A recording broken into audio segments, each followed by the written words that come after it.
मेरा नाम आकाश है। यह बात तब की है जब मैं कॉलेज में पढ़ता था।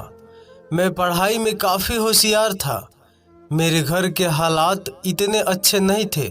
मेरे घर में बस मेरी माँ ही रहती थी। मेरे पापा बचपन में ही कहीं चले गए थे।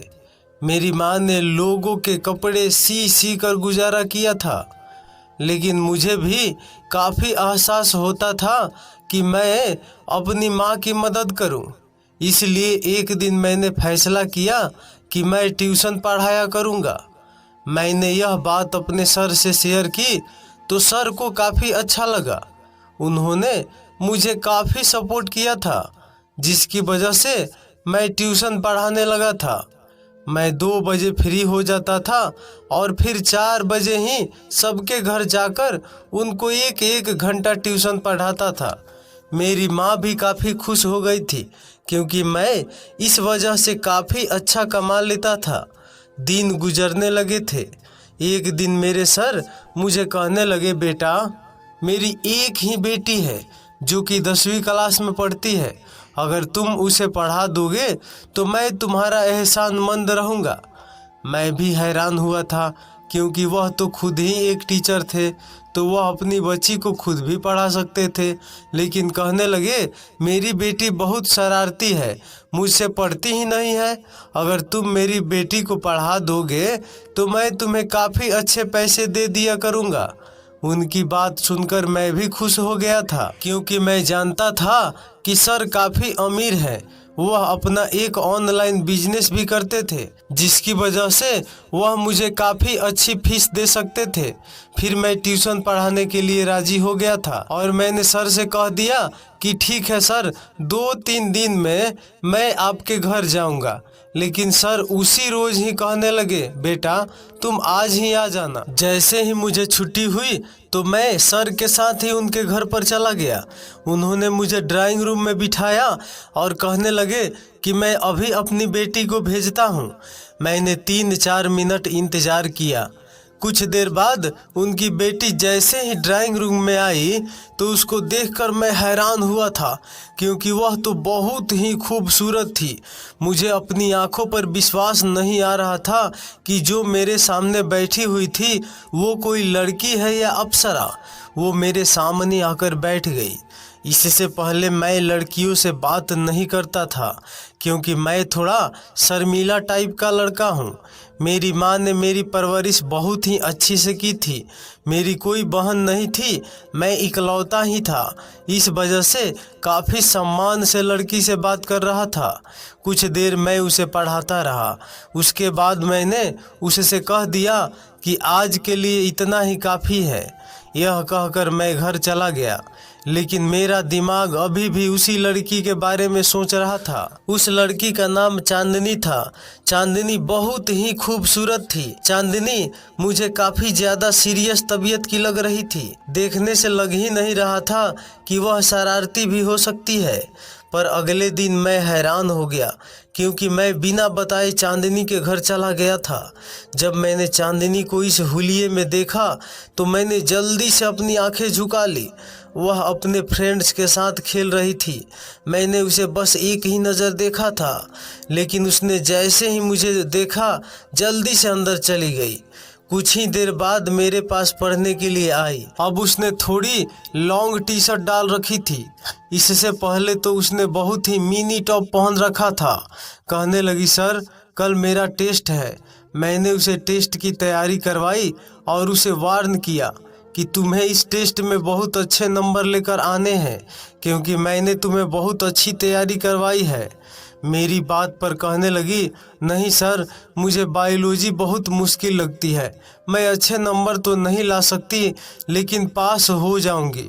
उसकी बात पर मैं हैरान हो गया था, पर इससे पहले कि वह रो देती मैंने उसे कहा, चलो ठीक है, लेकिन अगर तुम फेल हो गई तो?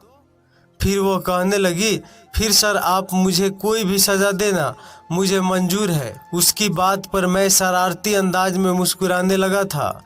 मैंने कह दिया, ठीक है, अगर तुम फेल हुई तो मैं तुम्हें सज़ा दूंगा। अब मैं उसका इंतज़ार करने लगा कि कब वह टेस्ट में फेल हो जाए। मैं उसे कोई सज़ा दे सकूं। न जाने क्यों मुझे चांदनी को तंग करने में काफ़ी मज़ा आने लगा था। फिर अगले दिन भगवान ने मेरी सुन ली और वह टेस्ट में फेल हो गई थी। मेरा दिल खुशी से उछलने लगा था, लेकिन मैंने बनावटी गुस्सा अपने चेहरे पर सजाया और चांदनी से कहने लगा, यह तुमने क्या कर दिया? मैंने तुम्हें इतनी अच्छी तैयारी करवाई थी, लेकिन तुम टेस्ट में फेल हो गई हो। वह कहने लगी, सर आप मुझे जो भी सज़ा दे मुझे मंजूर है, पर मुझे पढ़ाया हुआ सब कुछ भूल गई थी। मैं क्या करती? मुझे बायोलॉजी बहुत मुश्किल लगती है। वह बहुत मासूमियत से मुझे कह रही थी। मैंने उसे कहा कि मैंने तुमसे कल क्या कहा था? कहने लगी, आपने यही कहा था कि अगर मैंने टेस्ट अच्छा न दिया और फेल हो गई तो आप मुझे सज़ा देंगे। मैंने उससे कहा कि ठीक है, फिर क्या सज़ा चाहिए? वो कहने लगी, आप मुझे जो भी सज़ा दे मुझे मंजूर है। उसकी मासूमियत और खूबसूरती पर मेरा दिल बहकने लगा था। मैंने एक नज़र उसके ऊपर डाली थी। हम दोनों के अलावा कोई भी मौजूद नहीं था। मेरे साथ इतनी खूबसूरत लड़की मौजूद थी और उसकी सुंदरता को देखकर मेरा दिल बहकने लगा था। अजीब अजीब से ख्याल आ रहे थे। मेरे ऊपर शैतान सवार हो गया था। मैंने उसे धीरे से कहा, तो फिर ठीक है, मेरे पास आओ, मैं तुम्हें सज़ा देना चाहता हूँ। चांदनी बहुत ही मासूम थी। वह मेरी बात मान गई और मेरे पास आकर बैठ गई थी। मैंने उससे पूछा कि तुम कितने साल की हो? वह कहने लगी कि मैं तो 15 साल की हूँ। वह 15 साल की थी और मैं 20 साल का था। मैंने उससे कहा कि मैं तुम्हें कोई भी सज़ा दूंगा तो क्या तुम अपने घर को वो सज़ा बता दोगी? वो कहने लगी, नहीं सर, मैं अपनी सज़ा क्यों बताऊंगी? अगर ऐसा किया तो पापा मुझ पर गुस्सा होंगे, क्योंकि मैं आपके पढ़ाने के बावजूद अपनी पढ़ाई पर ध्यान नहीं दिया। इसलिए मैं वह सज़ा किसी को भी नहीं बताऊंगी। मैं खामोश हो गया था। उसका गुलाबी सराफा देखकर मेरा दिल चाहा उसे बाहों में भरकर चूम लूं, लेकिन मेरा दिल यह करने से इनकार कर रहा था। कहीं ना कहीं मेरी माँ की दी हुई अच्छी परवरिश ने मुझे रोक लिया था।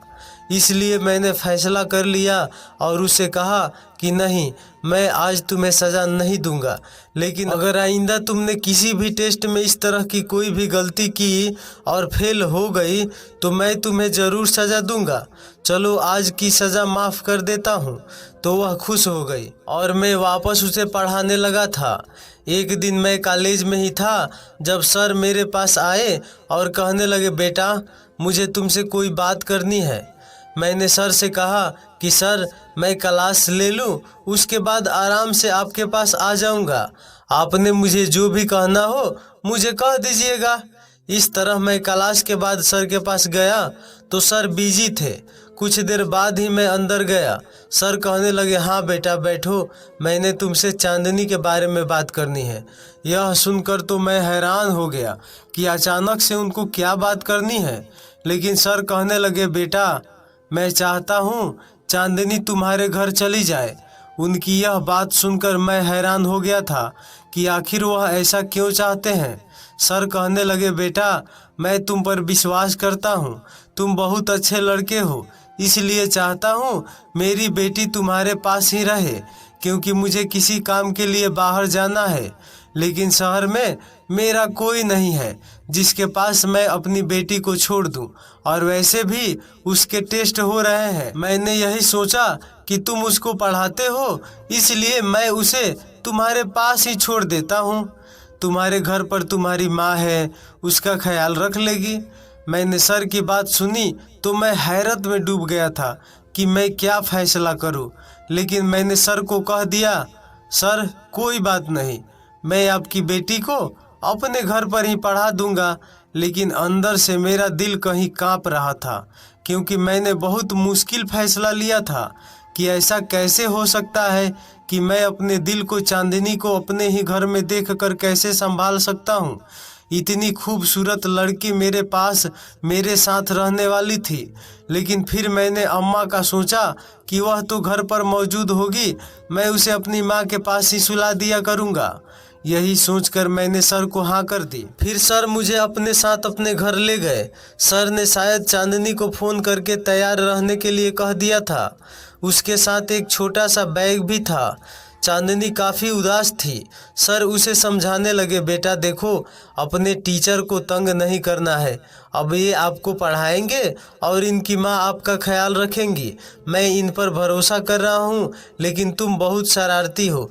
मुझे डर है कि कहीं टीचर को तंग करो और वह तुम्हें डांट ना दे। इसलिए मैं चाहता हूँ कि उन्हें तंग मत करना और वह जैसा पढ़ाए वैसा ही पढ़ना। वह जो कहे उस बात को मानना। वही करना है जो तुम्हारे सर कहें। चांदनी कहने लगी, ठीक है पापा, मैं सर को शिकायत का मौका कभी नहीं दूंगी और सर को तंग भी नहीं करूंगी। इस तरह मैं चांदनी को अपने घर लेकर चला गया था।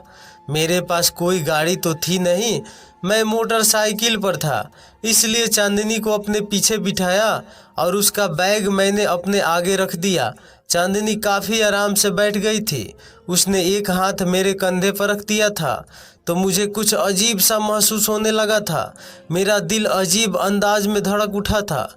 मैं जितना चाहता कि उस लड़की से खुद को दूर रखूं, उतना ही मेरा दिल उसकी तरफ खींचने लगा था। लेकिन मैंने खुद पर काबू पाया और उसे अपने घर लेकर गया था। अम्मा ने उसे देखा तो बहुत हैरान हो गई थी। मैं अम्मा को सारी बात बता दी थी। कहने लगी, इधर आओ बेटा, मुझे तुमसे कोई बात करनी है। मैं अम्मा के रूम में गया तो अम्मा कहने लगी, बेटा तुमने यह क्या कर दिया है? तुम जानते हो ना कि तुम्हारी कजिन की शादी है जहां मैंने भी जाना है। वह शादी दूसरे शहर में है। मैं 3-4 दिन बाद ही आऊँगी और तुम चांदनी को लेकर आ गए हो, तो अब वो अकेली कैसे रहेगी? अम्मा की बात सुनकर मेरे दिमाग में आया कि मैं तो भूल ही गया था। उनको तो एक शादी पर जाना था। अब मैं क्या करता? मुझे काफ़ी अजीब लग रहा था, लेकिन मैंने खुद को समझाया। अम्मा को कहने लगा, आप इस समस्या का हल निकालें। अब ऐसा तो नहीं कर सकता कि चांदनी को वापस भेज दूं, क्योंकि चांदनी के पापा चले गए हैं और अगर मैंने सर को अब इनकार किया तो उन्हें अच्छा भी नहीं लगेगा। इसलिए ऐसा करते हैं कि आप शहर चले जाएं, मैं चांदनी को संभाल लूँगा। वह बहुत ही अच्छी बच्ची है, मुझे कोई दिक्कत नहीं होगी। माँ कहने लगी, नहीं नहीं, ऐसा नहीं कर सकते, मोहल्ले के लोग बातें बनाएंगे। मुझे गुस्सा आ गया। मैंने कहा, माँ आप मोहल्ले वालों की बातों पर कब से विश्वास करने लगी? आपको पता है ना कि मेरी नीयत क्या है? क्या आपको अपने बेटे पर भरोसा नहीं? आप ऐसा करें, आप आराम से शादी में जाए, सब कुछ मुझ पर छोड़ दे, अपने बेटे पर छोड़ दे। आपकी परवरिश पर कभी दाग नहीं आने दूंगा। मेरी माँ को मुझ पर विश्वास था और मुझ पर विश्वास करते हुए वह भी शादी पर चली गई। अब इस घर में मैं था और मेरे साथ चांदनी थी। वह मुझसे पूछने लगी, सर आपकी माँ कहाँ गई?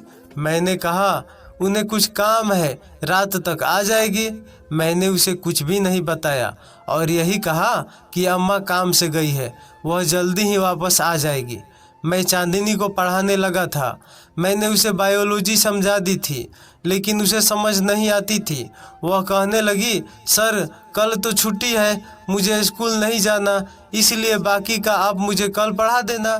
मुझे भी याद आया कि कल तो छुट्टी है और मुझे भी स्कूल नहीं जाना था, क्योंकि हमारे कॉलेज में एक स्पोर्ट्स डे होने वाला था, इसलिए मैंने छुट्टी ही करनी थी। अब मैं हैरान हो गया। मैंने चांदनी को कहा, ऐसा करते हैं कि तुम सो जाओ, क्योंकि वैसे भी कल छुट्टी है, तो मैं तुम्हें बाकी सारा कल पढ़ा दूंगा।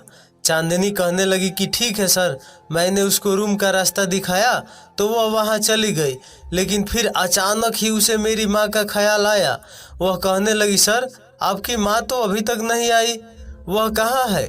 मैंने उसे बहाना बनाया और कह दिया कि अम्मा रात को आ जाएगी, वह बस पास ही गई है, वह बहुत जल्दी आ जाएगी। उसे मेरी बात पर विश्वास आ गया था, लेकिन अंदर से मैं भी परेशान हो गया था, क्योंकि मुझे अब लगने लगा कि मुझे ऐसा नहीं करना चाहिए था। मुझे उसे झूठ नहीं बोलना चाहिए, लेकिन मैं मजबूर था। मैं नहीं चाहता था कि चांदनी को पता चले कि इस घर में हम दोनों अकेले हैं और उसके दिल में मेरे लिए बदगुमानी पैदा हो जाए। वह अपने रूम में जाकर लेट गई तो मैं भी अपने रूम में आ गया था। मैं गहरी नींद में था कि तभी मुझे ऐसा लगा जैसे अचानक आधी रात को मेरे रूम का दरवाज़ा खुल गया था। मेरे रूम में अंधेरा था। मुझे ऐसा महसूस हुआ जैसे कोई मेरे बिस्तर पर आकर लेट गया हो। यह देखकर तो मेरे होश उड़ गए थे। अचानक मुझे चांदनी का ख्याल आया। मैंने जल्दी से अपने रूम में मौजूद हल्की लाइट ऑन कर दी, लेकिन जैसे ही मेरी नज़र चांदनी पर गई तो मैं हैरान रह गया था। मेरे बिस्तर पर चांदनी लेटी हुई थी। मैंने कहा, चांदनी, यह क्या हरकत है? तुम यहाँ पर क्या करने आई हो? अपने कमरे में जाओ। वो कहने लगी, सर, बुरा मत मानना, लेकिन मुझे अंधेरे में और अकेले घर में सोने की आदत नहीं है। मैं कभी अकेले नहीं सोई। जब भी सोती हूँ पापा के रूम में ही सोती हूँ। मैंने अपना बेड पापा के रूम में ही लगा रखा है।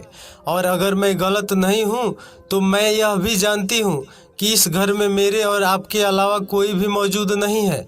लेकिन मैं क्या करूँ, मुझे अकेले घर में डर लगता है। मैं अकेले नहीं सो सकती, इसलिए मैं आपके पास सोऊंगी। मैंने उसकी बात सुनी तो उसे पागलपन पर मेरा जी चाहा अपना सर दीवार पर मार लूं। यह कैसी लड़की है जो मेरे साथ रहने में शर्म महसूस नहीं कर रही है? मैंने उसे कहा, चांदनी, तुम इतनी छोटी भी नहीं हो। तुम तो जानती हो ना, हम दोनों एक रूम में नहीं रह सकते। क्या अब यह भी मुझे तुम्हें समझाना पड़ेगा? वह कहने लगी, मैं जानती हूँ, लेकिन मैं क्या करूँ, मैं मजबूर हूँ। मैं कभी भी अकेली नहीं सोई हूँ। मैं बहुत देर से अकेले रूम में सोने की कोशिश कर रही थी, लेकिन मुझे बहुत ज़्यादा डर लग रहा था। बहुत मजबूरी में मैं आपके कमरे में आई हूँ। मैंने सोचा चुपचाप आपके पैरों की तरफ जाकर सो जाऊंगी, लेकिन अकेले कमरे में नहीं सोऊंगी। यह कहकर वह रोना शुरू कर चुकी थी। उसकी आवाज़ मुझे अंदर तक बेचैन कर रही थी। मैं जल्दी से कहा, अच्छा चुप हो जाओ, मैं कोई हल निकाल लेता हूँ। लेकिन मुझे कोई हल नज़र नहीं आ रहा था। इसलिए मैंने फैसला किया कि एक कंबल निकाल कर उसकी जगह अपने बेड से कुछ साइड पर बना दिया और उसे कह दिया कि तुम यहाँ पर सो जाओ, मैं बेड पर सो जाता हूँ। वो कहने लगी, मुझे बेड पर ही नींद आती है, मुझे नीचे नींद नहीं आती। मजबूरन मैंने उसे अपनी जगह दी और वह बेड पर सो गई और मैं नीचे ज़मीन पर कंबल बिछा कर सो गया। मैं अंदर ही अंदर खुद को डांट रहा था। मेरे दिमाग में यह बात आई क्यों नहीं कि अम्मा शहर से बाहर जा रही है। वह घर पर नहीं होगी तो मैं कभी भी चांदनी को अपने पास न लाता। लेकिन अब चांदनी मज़े से मीठी नींद सो रही थी, जबकि मुझे ज़मीन पर नींद नहीं आ रही थी। ऊपर से चांदनी के सोने का ढंग मुझे और भी डिस्टर्ब कर रहा था। एक तो वह बहुत ही खुले नाइट सूट में थी, ऊपर से कंबल भी नहीं ओढ़ रही थी। पूरा कंबल उतार कर फेंक दिया था और बेड पर फैल कर सोई हुई थी। बार बार मेरी नज़र उसके ऊपर उठ रही थी और मेरे दिल के जज्बात बेकाबू हो रहे थे। मैंने जैसे तैसे खुद पर काबू किया था, लेकिन मैंने सोच लिया था कि अब आगे मैंने क्या करना है। अगले दिन मुझे काफ़ी गुस्सा आ रहा था। चांदनी जल्दी उठ गई थी। उसने लाइट ऑन कर दी। मैंने उसे गुस्से से कहा, यह क्या हरकत है? मैंने फैसला कर लिया था कि मैं अब उसे डांट कर ही रहूँगा और उसे इतना डांटूंगा कि उसे पता चल जाएगा कि उसने क्या किया है। इसी तरह जैसे ही मैंने उसे पढ़ाना शुरू किया तो मैंने उसे काफ़ी डांटा था। उसे एक एक टॉपिक बार बार याद करने को कहता था और जब उसे याद नहीं हो रहा था तो गुस्से में मैंने उसे एक चाटा भी मार दिया था। वह अपनी गाल पकड़े हैरत से मुझे देख रही थी। मैंने यह चाटा जानबूझकर मारा था ताकि रात को वो मेरे करीब फिर से न आए। मैं नहीं चाहता था कि जज्बात में पड़कर मैं कोई गलत कदम उठा लूं। चांदनी भी समझ गई थी। बड़ी बड़ी आंखों में आंसू भरकर कहने लगी, ठीक है, मैं अब आपको कभी तंग नहीं करूंगी, मैं वापस अपने घर चली जाती हूँ। लेकिन मैं भी मजबूर था, मैं उसे वापस नहीं भेज सकता था। 3 दिन ऐसे ही गुजर गए थे। मुझे बहुत बुरा लग रहा था, लेकिन उसके बाद चांदनी ने अपने पापा को बता दिया, लेकिन सर ने मुझे कुछ भी नहीं कहा था। वह तो बल्कि शर्मिंदा थे और कहने लगे कि मैं माफ़ी चाहता हूँ। मैं जानता था कि मेरी बेटी शरारती है, वह कोई ऐसी हरकत जरूर कर देगी। मैंने सर को कहा, कोई बात नहीं, जानता हूँ चांदनी अभी छोटी बच्ची है, नादान है, उसे समझ नहीं थी, इसलिए मैंने भी उसे इजाज़त दे दी थी। लेकिन अगले दिन सर ने कह दिया कि अब चांदनी तुमसे नहीं पढ़ेगी, उसके लिए कोई लड़की का इंतज़ाम करूँगा जो उसे पढ़ाया करेगी और तभी वह उससे डर कर पढ़ेगी। इस तरह अब वह मुझसे नहीं पढ़ती थी, लेकिन मेरा गुजारा तो फिर भी चल रहा था। मैं धीरे धीरे चांदनी को भूल गया था, लेकिन दिल के किसी एक कोने में वह अब भी बसी हुई थी। जब मैंने उसको थप्पड़ मारा था और उसकी आंखों में आंसू चमक आए थे, उस पल को याद करता हूँ तो दिल में एक टीस होती है। मैं नहीं चाहता था कि किसी वजह से चांदनी की आंखों में आंसू आए, लेकिन उस समय चांदनी को थप्पड़ मारना जरूरी था, नहीं तो वह उम्र के जिस हिस्से में थी कभी भी बहक सकती थी, और मैं भी उस समय उम्र के नाजुक हिस्से में ही था। हम दोनों की उम्र बहक जाने वाली थी। अगर उस समय मैं कुछ गलत कर जाता तो जिंदगी भर खुद से नज़र नहीं मिला पाता और न अपनी माँ के सामने नज़र उठाकर बात कर पाता। इसलिए मजबूरन चांदनी को सही राह दिखाने के लिए उसे थप्पड़ मारना जरूरी था। 5 साल का समय कब गुजर गया पता ही नहीं चला। जब एक दिन मुझे पता चला कि अब वह यूनिवर्सिटी पहुंच गई है तो मैं बहुत हैरान हुआ था, क्योंकि मैं उस वक्त बीएससी कर रहा था। वह मुझसे 5 साल ही छोटी थी। एक दिन अचानक ही मेरी नज़र यूनिवर्सिटी के गेट पर चांदनी पर पड़ गई थी।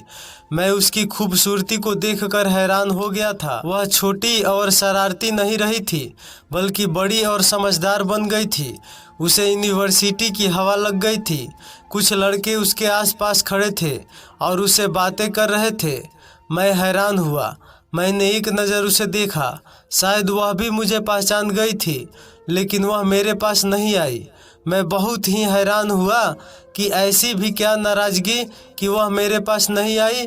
कितने दिन ऐसे ही गुजरने लगे थे। मेरा दिल कहीं तड़प रहा था। दिल में दबी हुई चांदनी के लिए मोहब्बत फिर से मचलने लगी थी। मैं अब चांदनी को रोज़ ही देखता था। उसके पास वही 3-4 लड़के होते थे जो उसके दोस्त बन गए थे, और यह चीज़ मुझे बहुत बुरी लग रही थी। मजबूरन एक दिन मैं चांदनी के पास चला गया। उसे कहने लगा, क्या तुमने मुझे पहचाना? उसने मेरी बात का जवाब नहीं दिया। मैं बहुत गुस्से में आया, उसका हाथ दबोचकर एक साइड में ले गया। वह कहने लगी, यह क्या हरकत है? मैंने उससे कहा कि जब तुम मुझे ऐसे इग्नोर करोगी तो मैं यह सब करने पर मजबूर हो जाऊंगा, इसलिए चुपचाप मेरी बात सुनो। चांदनी कहने लगी, मैं जानती हूँ, मैंने तुम्हें बहुत तंग किया था। उसकी बात सुनकर मैं हैरान हो गया था। मैं कहने लगा, मैंने तुम्हें पढ़ाया, क्या तुम इसका बदला ऐसे लोगी? मेरी तुम बहुत इज्जत करती थी, लेकिन अब मुझसे ऐसी बात करोगी? कहने लगी, हाँ, उसी वक्त तुम मेरे उस्ताद थे, लेकिन अब तुम मेरे कुछ नहीं लगते, और जिनको मैं नहीं जानती मैं उनसे ऐसे ही बात करती हूँ। मैं बहुत परेशान हो गया था कि उसे कैसे माफ़ी मांगूं। फिर एक रोज़ मैंने उससे माफ़ी मांग ली। मैंने उसे कहा कि उस समय मेरा तुम पर गुस्सा करना बहुत ज़्यादा ज़रूरी था। अगर तुम पर गुस्सा नहीं करता तो बहुत कुछ गलत हो जाता। तुम और मैं उम्र के जिस नाजुक हिस्से में थे वह उम्र बहुत ही नाजुक होती है। जरा सी गलती हम दोनों को बर्बाद करके रख देती। इसलिए मजबूरन मुझे तुम पर गुस्सा करना पड़ा था और तुम पर हाथ उठाना पड़ा था, क्योंकि यह कोई छोटी बात नहीं थी कि एक जवान लड़का और लड़की इस तरह अकेले सोए। मैं तुम्हें इसलिए गुस्सा किया था कि तुम गुस्सा होकर मुझसे अलग सोना शुरू कर दो। मैं भी एक मर्द था, कब तक खुद पर कंट्रोल करता। मैं नहीं चाहता था कि मैं तुम्हारे साथ कुछ गलत करूं, और सच तो यह है कि मैं धीरे धीरे तुम्हें चाहने लगा था। तुमसे मोहब्बत हो गई थी मुझे। मेरी बात सुनकर वह खामोश रही, कुछ भी नहीं बोली थी, लेकिन उसकी आंखों की चमक मुझे बता गई थी कि मेरी बात सुनकर वह खुश हुई थी। शायद वह भी मुझसे मोहब्बत करती थी। वह चली गई थी, लेकिन मैं भी खड़ा नहीं रहा और वापस चल दिया, क्योंकि अब मैं जानता था कि शायद उसे गलती का एहसास हो जाएगा और वह मुझसे माफ़ी मांगने आएगी। पर दिन ऐसे ही गुजरने लगे थे। चांदनी तो मेरे पास आई ही नहीं थी। कुछ दिन ऐसे ही गुजर गए। एक रोज़ किसी ने मुझे आवाज़ लगाई।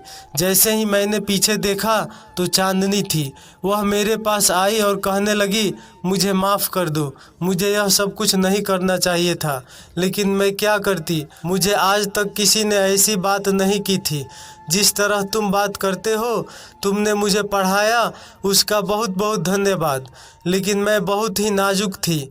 मेरे पापा ने कभी भी मुझसे ऐसे तेज शब्दों में बात नहीं की थी, लेकिन तुमने तो जिस दिन मुझे थप्पड़ मारा था तब से ही मैंने फैसला कर लिया था कि मैं अपने पापा को बता दूंगी और मैं तुमसे अब नहीं पढ़ूंगी। और मैंने सोचा था कि अपने पापा से कहकर कोई दूसरा टीचर रखवा लूंगी। उसकी बात सुनकर मैं थोड़ा सा मुस्कुराने लगा था। अगले ही दिन मैंने अपनी माँ को अपना रिश्ता लेकर चांदनी के पापा के पास भेज दिया था।